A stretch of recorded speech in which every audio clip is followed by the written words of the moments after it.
District and session जज खुशाब खालिद अरशद ने कहा है कि बार और बेंच का आपस में चोली दामन का साथ होता है।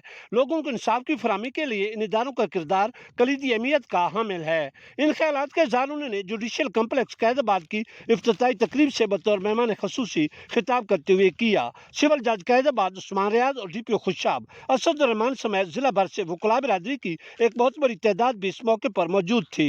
इस पुरवकार तकरीब से एडिशनल सेशन जज शहजाद मुजफ्फरुद्दीन ने भी खिताब किया। कबल अजीम डिस्ट्रिक्ट एंड सेशन जज खुशाब खालिद अरशद ने अपने हाथों से जुडिशल कम्प्लेक्स का बाकायदा इफ्तिताह भी किया।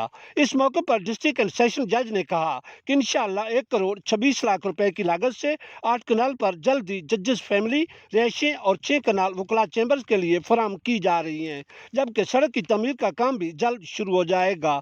तकरीब के आखिर पर डिस्ट्रिक्ट एंड सेशन जज खुशाब और DPO खुशाब ने पौधे भी लगाए।